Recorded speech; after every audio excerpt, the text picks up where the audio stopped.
Hi, everybody. Good morning, good afternoon, good evening. Welcome to Power of Knowing Forums. Knowledge Nexus Talks, a LinkedIn Live, episode 196. And happy Sankranti Lori to all of the audience today. Today, we are discussing on a topic of what the top 1% of CISOs know about identity and access. So, to have this topic discussed, we have the honor of having Pooja Agarwala, CSA Bangalore chapter co-founder, security leader, and top 20 women security leaders. Without further ado, let's welcome our esteemed speaker onto our podcast event.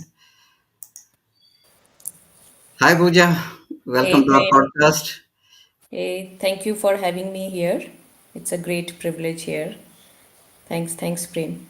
Thank you. Pooja, a small intro about yourself and a journey, and some bits on CSA Bangalore chapter that you've been a co-founder to. Yes, yeah. So I've been working for more than a decade, 2 decades already with IAM, Identity and Access Management. We are going to do some deep dive today on this topic.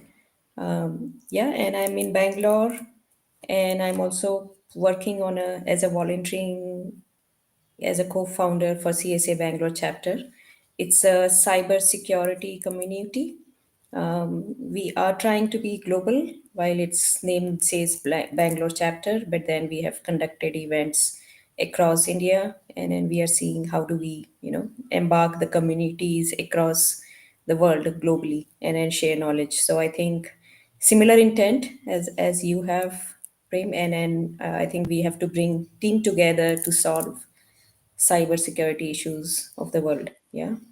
Yes, that's right. There is a large team that needs, and cybersecurity is one thing that is going to be more and more prevalent because everybody is moving into the cloud scenario where everything is going to be checked across compliances, and predominantly IAM will play a key role in seeing how we have access and security being defined.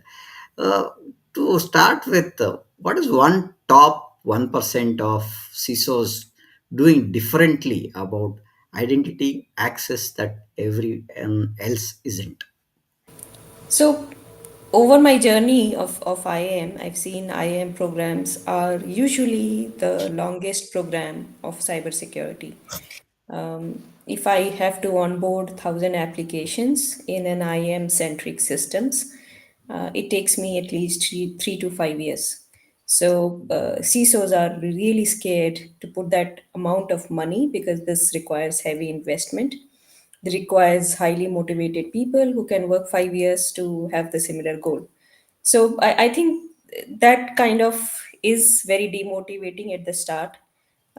So I would say that 1% of CISO who are looking at IM differently is rather than looking at 1,000 applications, how can we quickly align and put some reduce the risk by closing on the crown jewels first, right? So don't look at your overall platform, look at crown jewels.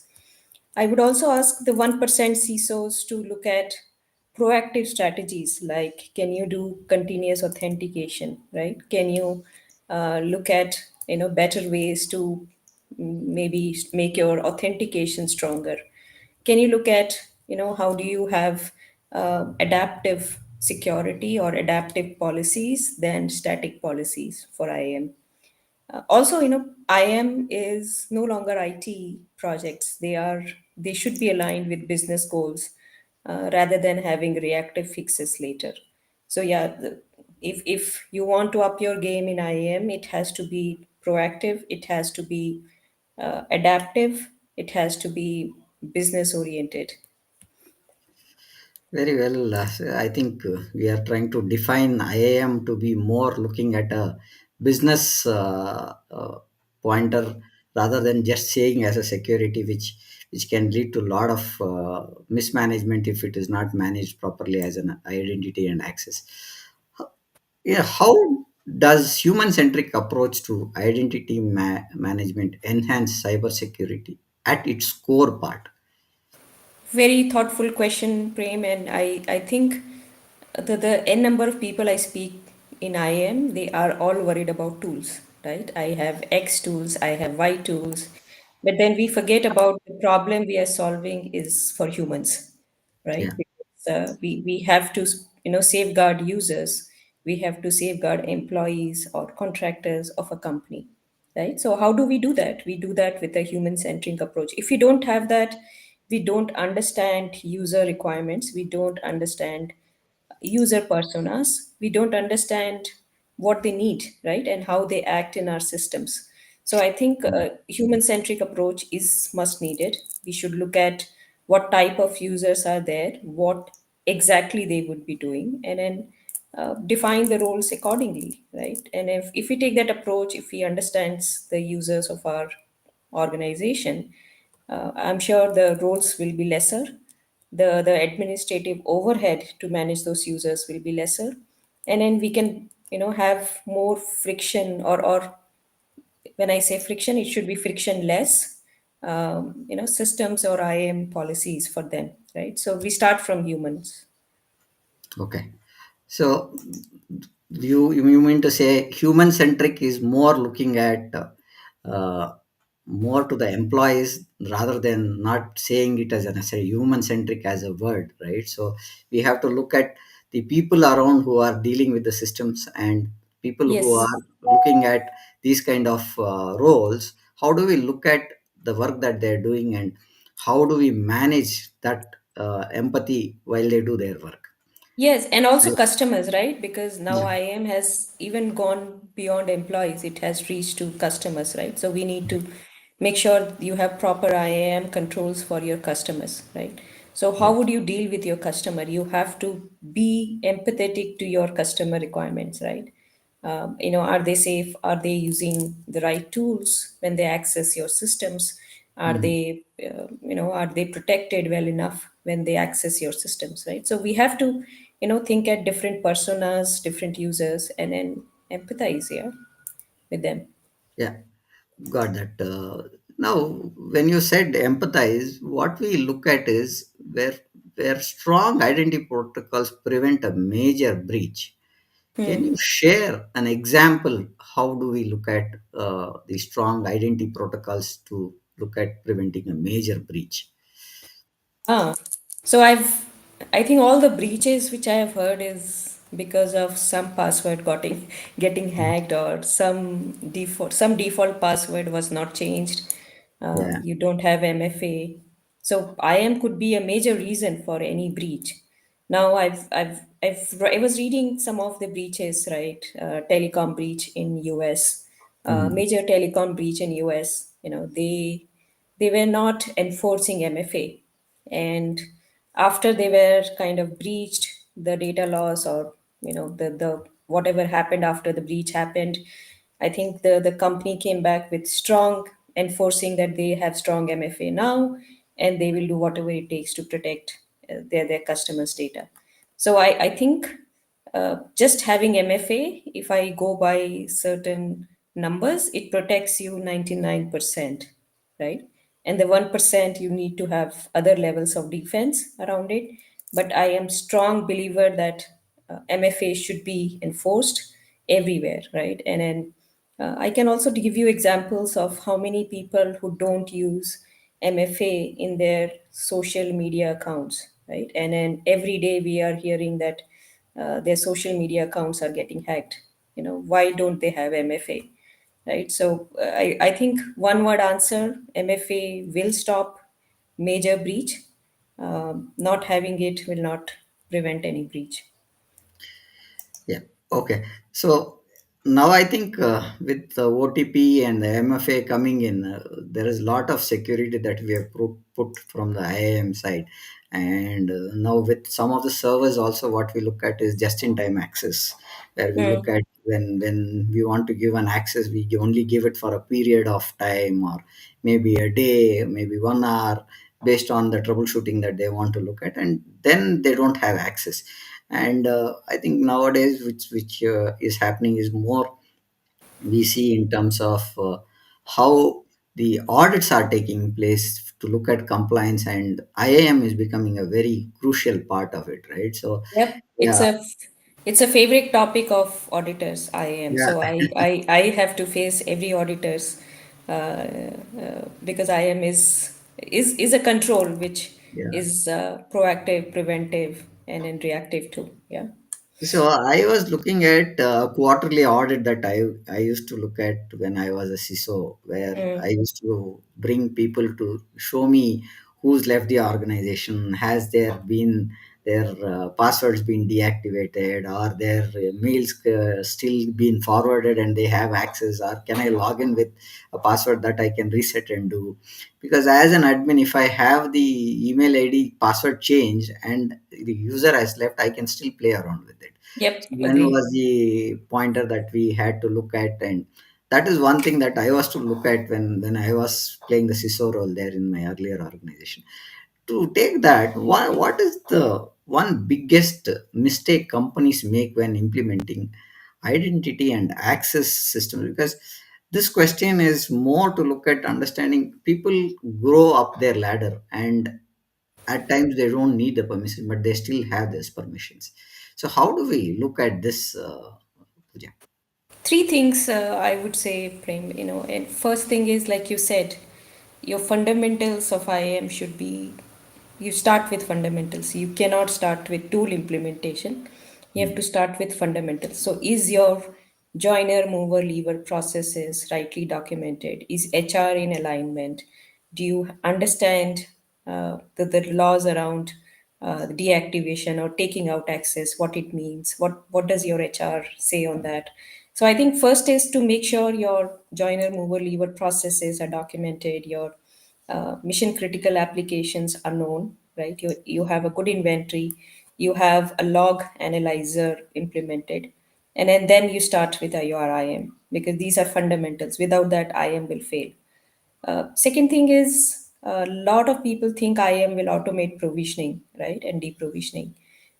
My opinion is if your provisioning processes are broken, right, say if you don't have you you are not looking at HR data to provision accounts. It's a broken process. You bring IAM, IAM will automate the broken process, but you're going to still face issue. So fix your processes first. Don't automate broken processes. Let the processes be fixed before you bring your IAM tool into it.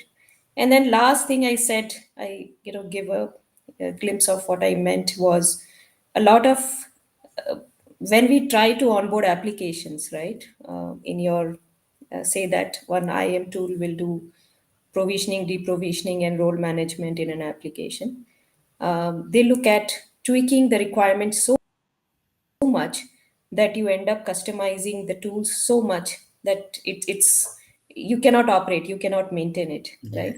So please keep it simple. If a tool cannot be integrated, please have other ways to protect the data in that application. You don't have to take in everything, you don't have to 100% close all application with your IM systems. 80% is good enough, right? But do 80% with zero customization, out of box systems, easy to maintain, easy to enhance, right? So I think three things: make sure you don't over customize.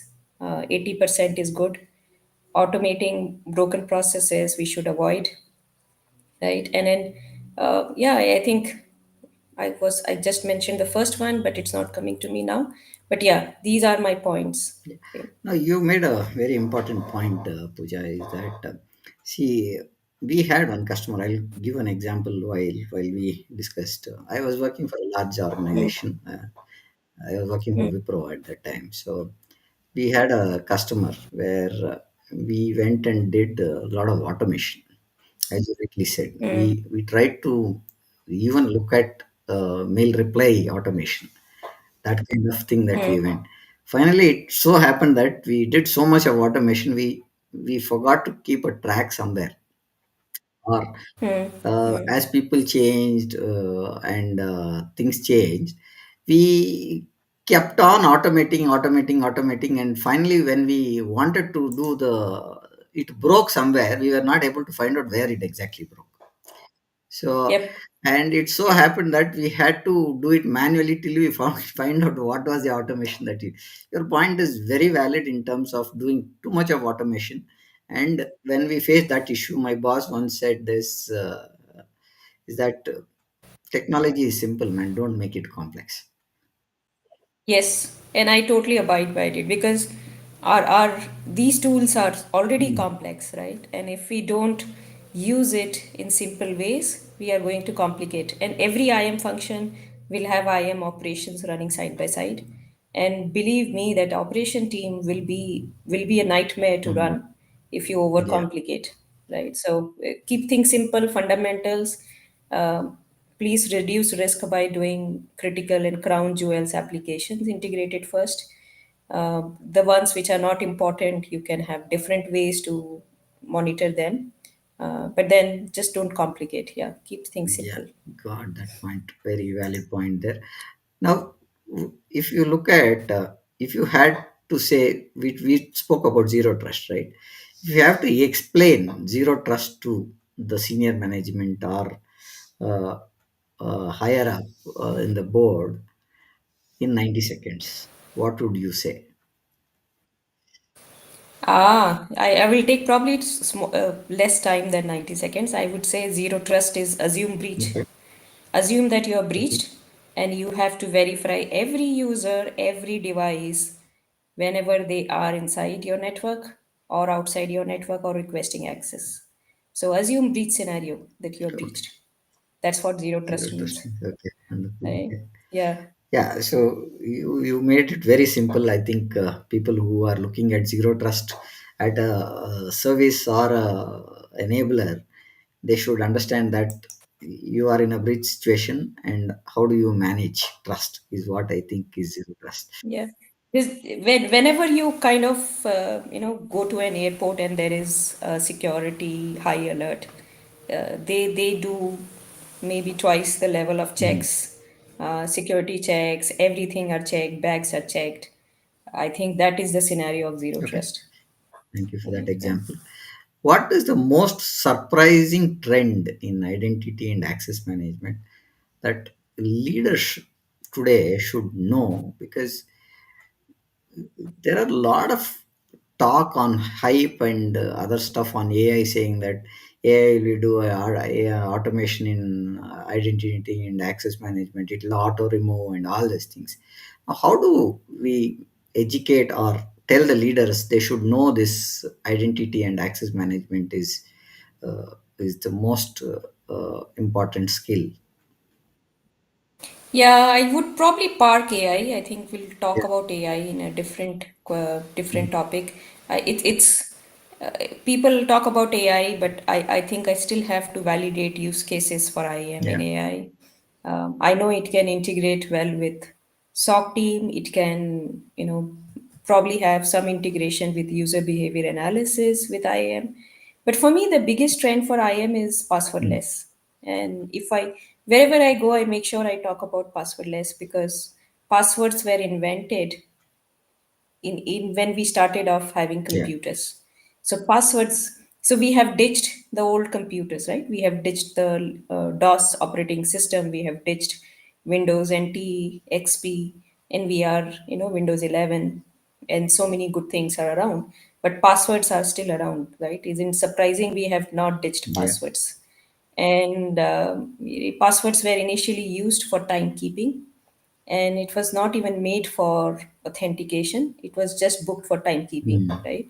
And I think we have to move away from passwords. And if you want to make your IM stronger with the right empathy for your users, we have to move to passwordless because it gives the right user experience. It gives the right security also to your company. So passwordless is something which I would call as a trend in IAM.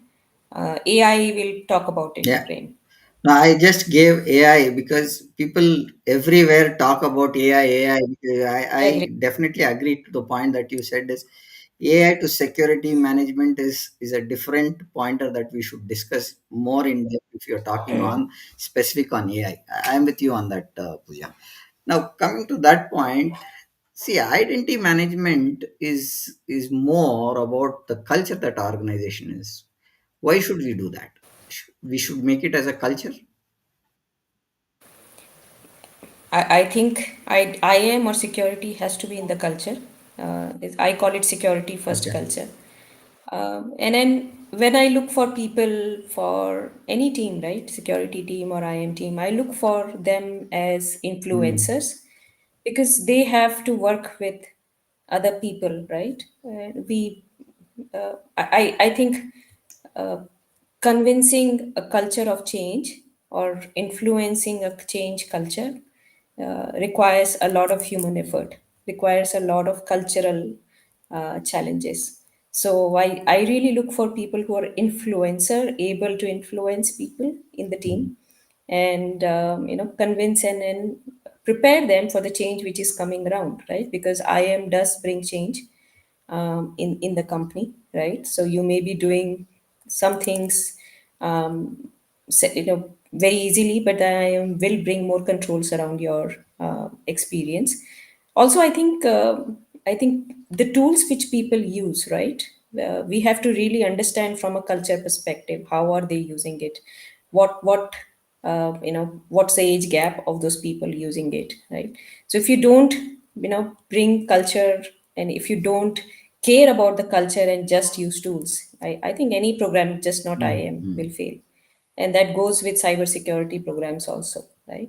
Because there is a reason, and I think in my personal experience, when I give the why and what, the what is easy to give, but if you don't give the why, people just don't align with you quickly. So you have to explain the why, and you have to work with them to define how, right? You cannot go with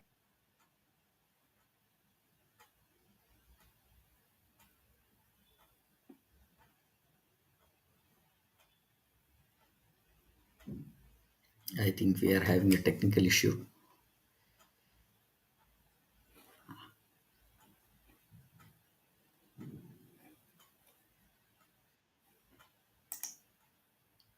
Yeah. Ah, you got dropped and your voice is little low now. Okay, is it better now? Little? Okay. Yeah. Okay, so Yeah. I think that's why. So why and what is known, but why and how has to be aligned with them, right? Yeah. So aligned with the people. So culture is, I think, needed for any program. Okay, thank you for that. Now, there are always which the mid-level piece which we talk about, right? You said anybody can be an influencer, right? How can a mid-level manager influence better identity and access strategy without a C-suite buy-in? Is that possible? Or I always take compliance as um, my enabler, because okay? every mid management level has to respond to compliance, right? And then Hmm. Hmm. they Hmm. have to abide by policies. So I kind of uh, you know give them that your compliance will be my headache uh, Okay. if you offload your user management to IM. So I think my only ask for the mid management level is to make sure to include IM in their processes, be more adaptive to IM. It's going to reduce their workload on compliance.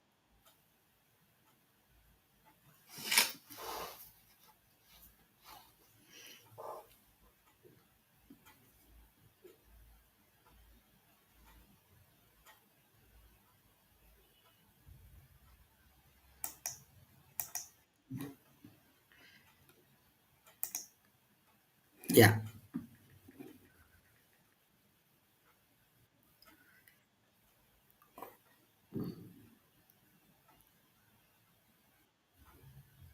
Any Prem? Yeah, I can hear you, Pooja. I think there's a network issue that you're facing. That's fine. Yeah, don't Yeah, know. I have backups and backups, but yeah. at the at the time of crisis, nothing works. That's how it is. So, coming to the next thing, you rightly said security or compliance is to be the pointer where everybody should look at, whether it is an employee who starts fresh or a mid-level manager or a senior manager. Compliance and looking at enhancing better access and identity strategy should go without been saying whether he's coming from a particular role. So I think that pointer can be given to the management as an input, whereas the strategy can decide whether we take that to an implementation or not. Right? That's what you are saying, right, Yep. Pooja? Yeah. Yep. What is the best piece of advice you would have received about building a resilient cybersecurity teams? Ah, so I think we have to be collaborative. That's the first advice I have to give, right? Because we cannot do this alone. We need Hmm. a lot many teams. We need a lot many people to align with us to do this, Hmm. right? So Hmm. I Hmm. would always prioritize collaboration. And the second point is diversity in skills, right? Okay. Um, and then I believe the more diverse we can bring unique perspective, we can think differently and we will do differently, right? I think these two collaboration, diversity uh, is needed for a resilient cybersecurity team. Okay. What was the most challenging identity related issue you solved, and what did we learn from it? So like I said, I have done years. Requires a lot of motivation, Prem, Yeah, I or can I'm hear cut. Okay. Yeah, a lot of motivation to work 5 years for a project, right? It's like 5 year elections. You you have to give, and you have to give results in between. you. Otherwise, Yeah. nobody can wait for 5 years, right? So it's very demotivating. So Hmm. I think what I started changing is we have to deliver quick value, and we Hmm. have to deliver quick value because to get more budget, you have to show your worth, right? Hmm. So I think privileged users is something I would target as a low hanging fruit. Hmm. And I think uh, along with privileged users, what I would like to also talk about that there is steering, there is different level of priorities even in your privileged users, right? So for example, your domain users who manage your AD domains are the most critical users, because if they are being hacked, then your whole organization comes down. So can you identify tiering in your privileged users? Your most critically privileged users, please park them as in a different tier and have more controls for them. And then your mid-level tier could be your application level admins. You have restricted controls for them, and maybe a next set of users whom you really don't, it matters, but it's not as priority as others too. Then you have lesser control for them. So I think I have implemented this kind of three tiering models, and this really helps because the crown jewels or the biggest admins of the company are protected with better controls, and then they are lesser also. So yeah, this was something which I'm really proud of my work. Yeah, that means you are saying you are layering the privileges that are there with for the users based on what they are handling and how they are handling the structure, right, of the organization. Layering and having different controls, right? This, So different monitoring controls, right? So for if a domain administration person can do something hmm, differently than his or her everyday job, then we can catch that immediately within seconds.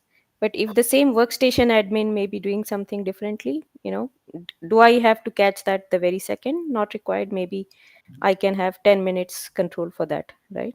So yeah, similarly, whereas domain controllers, domain admins, I really want them, I should be monitoring them proactively, right, rather than reactively. right. Now, how how can identity access be handled across the organization where leadership shapes and you play a role with empathy also, right?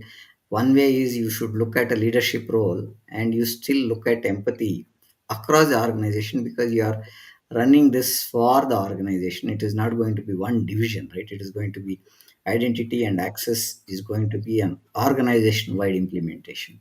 So how does leadership look at this? Yeah.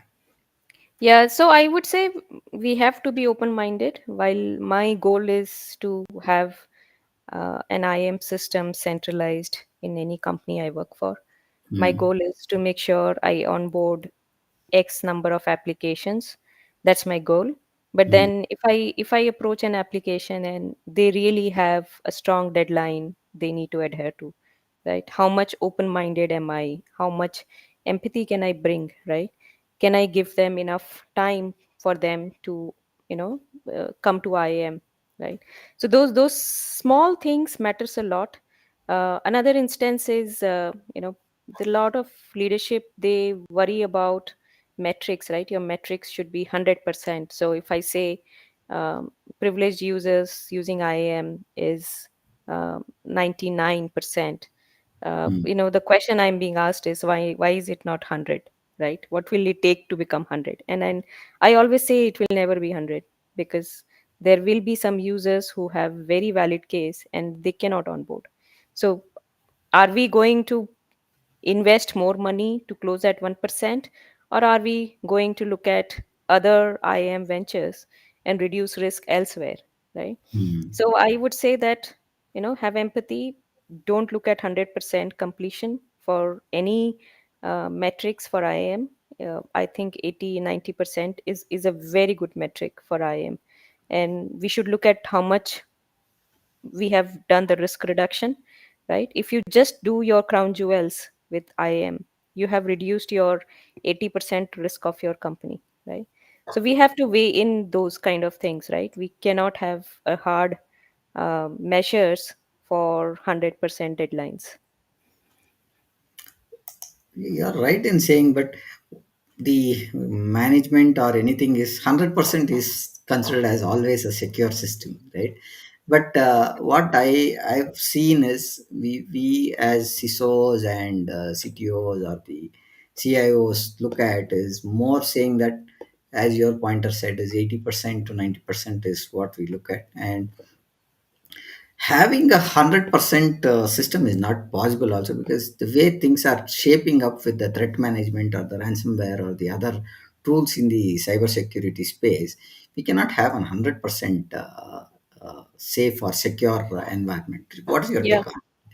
I totally agree. In fact, look at the technology horizon these days, Prem. What we think secure is not secure next day, right? Yeah. You would have patched, and then tomorrow somebody would have broken that patch again, right? Mm, mm, So mm, I think we have to have right levels of controls in place. So one fail, other should pick up. mm, That's how we protect. But especially in IAM, the 100% measure does not work. So it just gives you stress. It will not give you the benefit what you will spend on. So you have to spend the money wisely. So I would rather spend it on being more layers of defense, mm. so that if one is breached, other one is protecting, still standing, than putting everything on 100% metric for IAM. So I guess, see, we are talking about how do we manage and protect, right? Now, Yeah. most of the times we as seasoned CEOs often miss when we evaluate identity systems, right? At times, what could be one such part? Is that also called a blind spot? So let me ask you this question, Prem. How many phones you have? I have only one. And when I say devices, how many devices will you have? Your phone, a laptop? I have my laptop and my phone. Yeah, two Yeah. devices. So, and then you access your emails in that, right? Yes. Yes. So I would say the biggest blind spot, in my opinion, is unmanaged devices for our Okay. organization, right? Because I have two phones, and I have my personal laptop and I have my official laptop. And just imagine I can use my emails in all of them, right? Yeah. And then unmanaged devices are really, really difficult for every company to manage, because you can't put your controls there. Mm. So I think that is something CISO should factor in. The second piece is the amount of technical debt in the company, right? Mm. So we have legacy systems which are old, which are not patched. We cannot patch them, but they're still there, right? How do the CISOs, look at these, because some of these may not be in the inventory also, right? They are lying somewhere in your organization. So I think these things are difficult to address, but then these should be never become your blind spot. They should be always in front of you as a risk. No, what you're saying is, I think I'm able to relate to some of the pointers that I'm facing off late in some of the devices where you have a personal device. One is we have an AD, but the Apple devices don't fall under AD. They are separately to be managed, Yeah. and an Apple account has to be created. That has to be integrated. I'm getting your point. Multiple devices, multiple challenges, that could be one blind spot. Thank you for that, Pooja. That's a great point that I can relate to. Can you recall a moment where when a creative out of the box solution made all the difference in security? Because Yeah, I think if I have to name one of the solution, it has to be multi-factor authentication. okay. Yeah, I think it's too out of box. It doesn't need any customization. There are multiple vendors out there who can quickly integrate with your authentication module. And then I think I just can't sleep if I don't have the MFA. So I have enabled MFA everywhere in my social apps also. And if any company does not have MFA, I think that's the first thing they need to do in their Mhm. I program is to implement MFA, because I think it reduces a risk big time, right? It will give you a good night's sleep. So MFA is my answer there. Okay. So one important tool, I think even Microsoft is stopping to do Azure front, at least making MFA mandatory, I think nowadays, right? So I see that without MFA you cannot log into an email on Microsoft piece at least. Yep, yep. Yeah, yeah. So coming to the next point, how do you strike the balance between security and user experience in accessing systems? Yeah, very good question, and I think goes with the theme of empathy and culture also, right? So Mhm. when I started, um, IM was not part of cybersecurity. Um, it was mostly an administration function where you were creating accounts, removing accounts, right? And I think user experience was not much of a matter, because we used to follow what the people in the company wanted us to do, so we used to just do that, right? uh, Mhm. so from there to now, I think we have come big place, right? So we are trying to embed security or IAM in your workflows, right? We are trying to see if we can uh, make it more frictionless. Can we have we talked about passwordless. Can we remove the password so that you don't have to memorize your passwords anymore? You don't have to call help desk anymore. That's a big relief, right? Saves It makes you happy, it makes the company happy, because they don't have to have pay for help desk the amount they used to pay earlier. So passwordless is frictionless. MFA is, you are already familiar with your iPhones or phones. You can click of a button on your phone, you can factor in your MFA. I would say also, your in day one when you join, you are having all your access set up, because thanks to IAM, right? And then you are productive from day one. So I think these are the ways, because we embed IAM in your workflows, in your daily life, without you knowing it. We make it frictionless. So it goes hand in hand for me. The biggest function of IAM is to enhance user experience. So I'm a strong I'm a strong supporter of making user experience better. And anywhere we are not having the right experience, I think those are the areas we should always prioritize and fix them, right? So insert your IAM in user workflows. Okay. Uh, Now, security or cyberspace is one domain which most of the people hesitate to be part of, right? Because Hmm. it is monitor, review, look at an error, look at the problem, solve it, and stuff like that, right?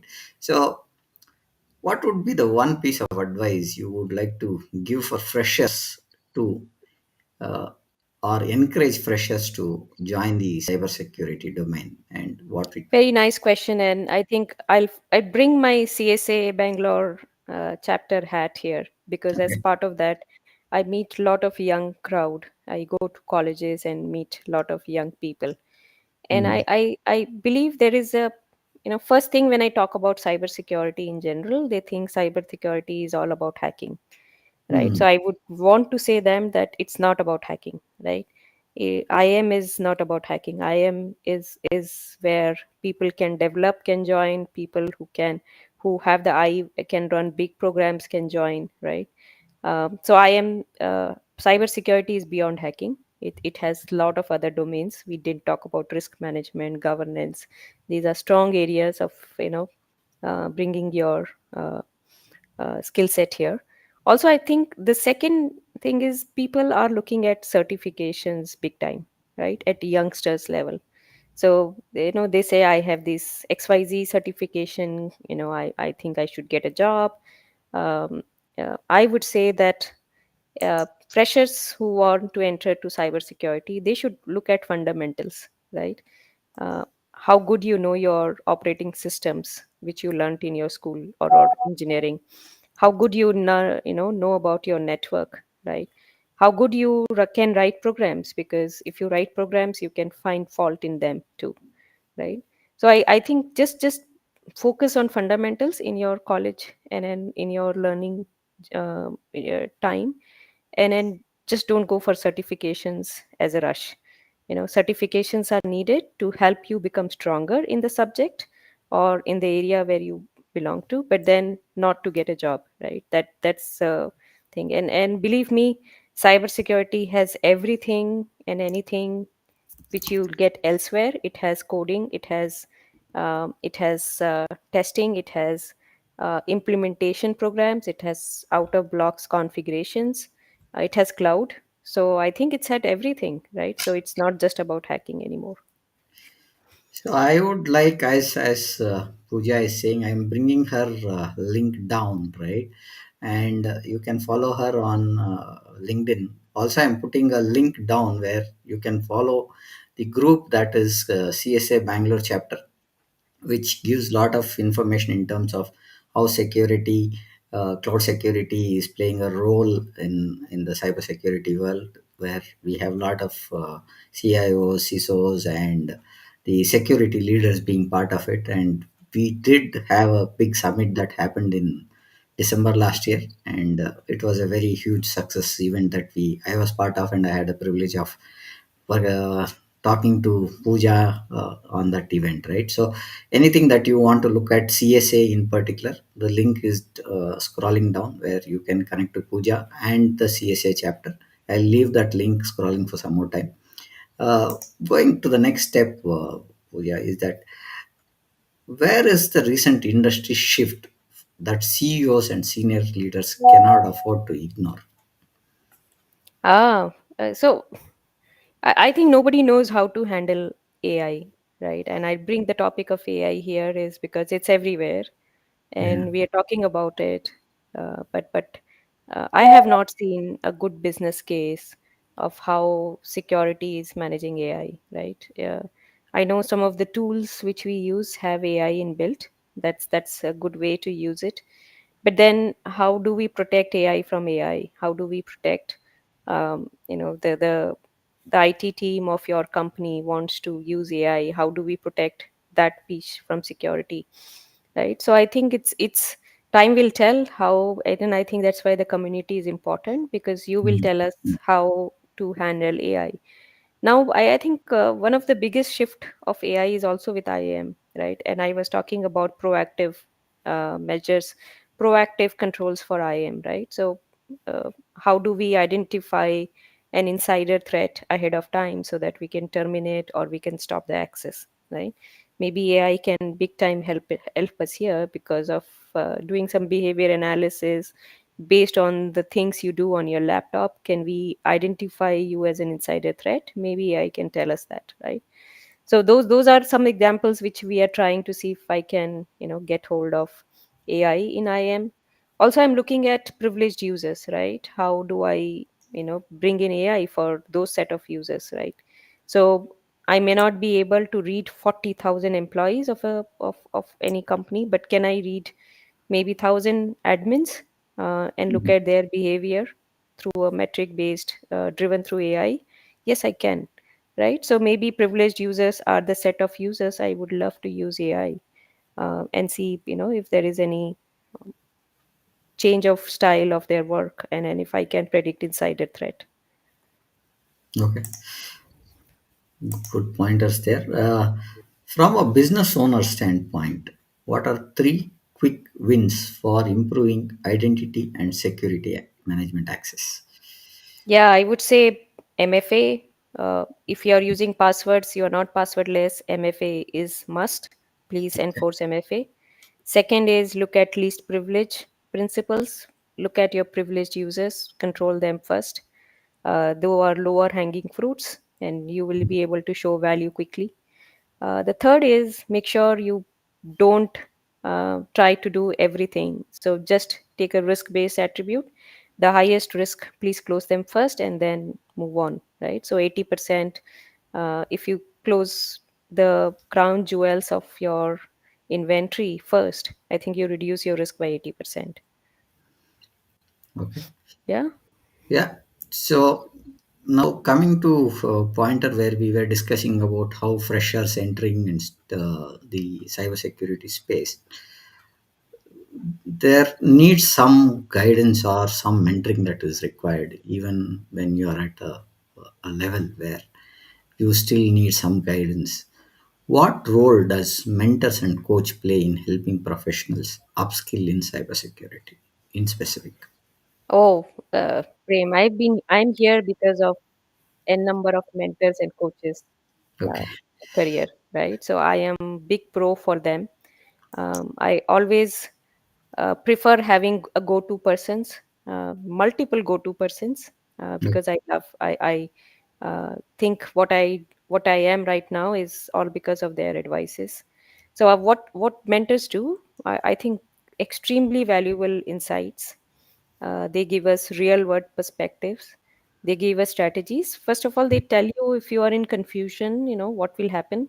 And they won't tell you what you have to do, but they will give you enough examples that you know what you have to do, right? And then I also think that coaches, mentors, your friends play a big role. If you have friends in cybersecurity industry, they play a big role. And it's also, we are so stressful throughout the day because our job demands a lot of monitoring, and then agility in us. So talking to a friend, because they will know what we go through, is very critical. So mentors, coaches, friends, please take as much as possible. One advice I would give is, you have to pick at least a mentor who is one level up, Mhm. so that you can connect very well with them. A too senior mentor may, you will hesitate to connect often. So always look at, at least one of your mentor or coach to be one level up, so that you can approach him or her without any hesitation, right? So that medium advice. And CSA Bangalore chapter is a community where you can network and find mentors. Mhm. um, I think day one nobody will be your mentor. You need to kind of give in, uh, come and network, meet more people, and then slowly, when you start giving in, you will start getting also from the community. I think what you're saying is very important is that we should start investing. Then you'll see people talking about different topics and different ways that they have worked out. And specifically, CSA Bangalore chapter has a lot of people who are in the cybersecurity space where you can pick up, understand, then look at how do we look at mentoring and stuff. I think you run some programs as well, right, Pooja? Yes. So we are running mentorship programs. For example, if you are interested in certifications, are big hit in India. So we are trying to bring mentorship through what is the most interested area for you. So we are doing CISSP trainings, mentorship, right? We'll come up with a program. We have monthly sessions where you can come and meet your mentors, right? So multiple things, and we are very open to do more. If you have thoughts, you can always reach out to me. Yeah, I'm again bringing up the link, scrolling down of Pooja and the Bangalore CSA chapters link. You just have a look at it and subscribe. I'll put the same link in the chat. Coming to the last point that I wanted to have a discussion with you is how can leaders foster a culture of security first, thinking about across teams? And you started the conversation with security first, Pooja, if you really look at. So, Yep. Yeah, I think empathy, if you are going to foster a culture of security, you have to do it with empathy. You cannot go with your own agenda and put it everywhere in every billboard and ask people to follow it. That's not going to work. We have to have a collaborative style of security first culture. A good change management skill, we don't talk about it, Prem, but I believe everything is change, hmm, and security brings a lot of change. So a good change management team is needed. A good communication team is needed in the cybersecurity team. We forget the softer aspects of people in the team, and we invest very heavily on tools. But then having a good communication team allows transparent communication, right? We kind of share the why part very openly. Why are we doing something which we are doing, and why is it important for everyone, right?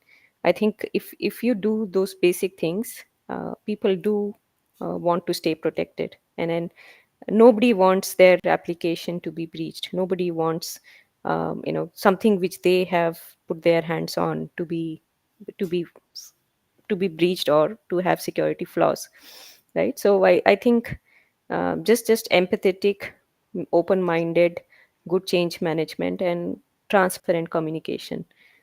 This is what the leader should foster in the company. great, Pooja. I think with this, I've taken some notes about what we spoke about overall. I'll just summarize for the benefit of the audience. We spoke about human-centric approach on identity management and what differently the CIOs, the top 1% CIOs, are talking about identity and access is what we spoke. We took some of the real case examples. Then we spoke about zero trust and how zero trust makes a difference is what we spoke about. Then some of the pointers of identity management being a culture is what we discussed. We spoke on mid-level managers influencing better identity access strategy to the organization, and we also looked at leadership when it brings to empathy and building a resilient team. And going further, we looked at out of box thinking. What Pooja mentioned was one out of box solution that we spoke was more about MFA being a major part of our pointer of security being more so streamlined or balanced in terms of having a second authentication, which is password. And we also spoke about how passwords have become old way of running, and we should look at bringing up new tools in that. And we spoke on how freshers entering the cybersecurity should look at and where they can collaborate, network, and CSA Bangalore is one chapter that we can look at where we have a lot of speakers is what we discussed, and we are scrolling that link. I'll post that link on the this one. What is the senior leadership looking at cybersecurity, IIM in specific? And we also spoke about what are the quick wins in improving identity management. The last, not the least, but how they have a mentor and looking at cybersecurity being the first step that we should look at. Pooja, I hope I've covered all the points that you discussed and summarized the pointers that you have put across, Pooja. Yeah, you did beautifully, and um, I think you were taking notes, and your notes are extremely good. So thank you. Good things have to come to an end. So Yeah, yeah, yeah, it was. I enjoyed. Yeah. this session. So one question is come from Sridhar Kamath. I'll just bring it. He says, "Is CSA a paid membership program?" So CSA Bangalore chapter is free. Membership is free as of now. Hmm. You can go to the website. There is a form you fill up, and you will get an email with a WhatsApp link. So we give our members a WhatsApp link, and our events can be priced very minimum, just to bring some seriousness in the users or the members. So our events are priced between 200 rupees to 300. By the way, you won't even get a good thali in that cost in Bangalore these days. Yeah. So Yeah. yeah, that's what our events are priced. So please join, and yeah, open to share knowledge there. Or Yeah, so with that, we would like to conclude our session. Pooja, thank you for being part of the session. It was wonderful having you today. And on a holiday, you made up your time to bring up your time here and share a time of 1 hour with us and give us some great insights. Thank you for that, Pooja. With this, I would like to say that we have streamed this to LinkedIn, YouTube, Facebook, Twitter, and Instagram. We hope you found this discussion valuable. Thank you for joining us on LinkedIn today. Our next episode is scheduled for tomorrow, which is the 197th episode. Beyond the numbers, how financial insights drive strategy at 6:30 p.m. IST. Looking forward to see you again. Good day. Bye. Pooja, you would like to say anything on the last word before we conclude? yeah, thank you all for listening, and great to have people coming and listening on a holiday. Happy Shankranti, Pongal, glory to all of you. Wish you all the best, and let's protect this world from cybersecurity. Thank you, Pooja. Good day. Bye Thank for you. now, Pooja. Thank you. Bye.